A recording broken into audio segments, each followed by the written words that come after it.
Right, okay, I need the mask. No, I don't. Because it's Friday the 13th, the original, not the remake.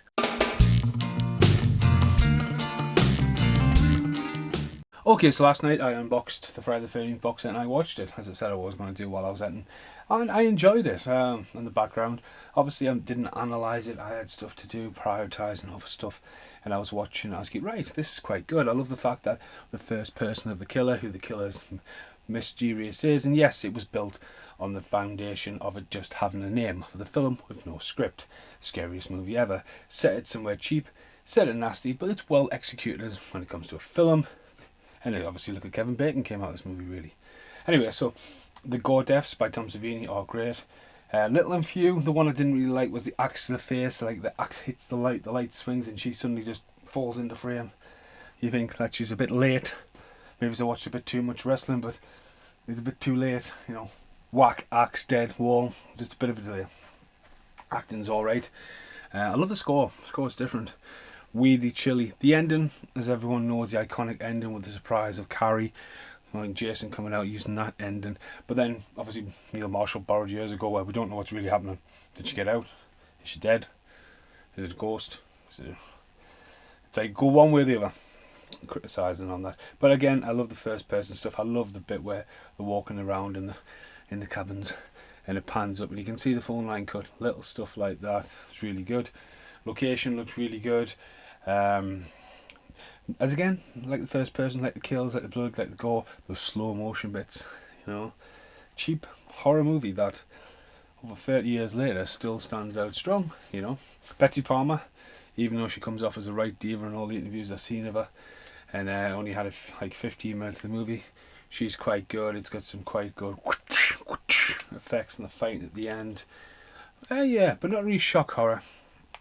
I'm just more of a slasher flick than was none. It really took the concept, what was out there, and just went for that bloody gore, the prosthetics, the advance in makeup and stuff like that. But again, it had no, for what it is, it's one of the greatest low budget movies ever made for the simple fact of look what it's done. Look how iconic Jason Voorhees is. He's not really, he's just a backstory in the movie. He was brought in as a reason why Betsy Palmer is a fucking lunatic, you know what I mean? But again, that's what makes this movie so iconic. And even like, you know, looking back at it, you could floor it all you want, but again, for the time it was made and how it was made, it was absolutely fantastic. So it still stands up this day. Brilliant film. So we're going to be putting bags on our head next for Jason Part 2. I'm going to try and watch that one tonight. Won't have a chance to review it because I'm off to Manchester on Friday. So again, you might get 2 and 3 together by the time I get around to watching them.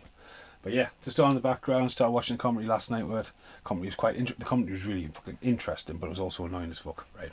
Because all he kept hearing is some guy going, Sean S. Cunningham, the director. Then Sean would talk for ages. Then he'll cut to somebody else. You're not the writer. So every time someone would speak, some guy had to announce who it was, because it wasn't like around the table discussion.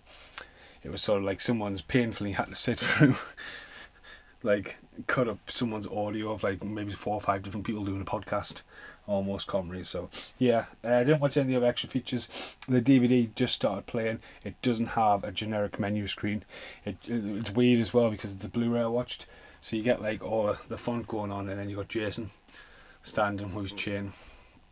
You know, the new iconic cover. I mean, the hockey mask comes up like in the background of the menu screen, and you think, why? Like, why Paramount? But yeah, that was Friday the 13th, the first Henry. Goodbye for now. And now the end is here.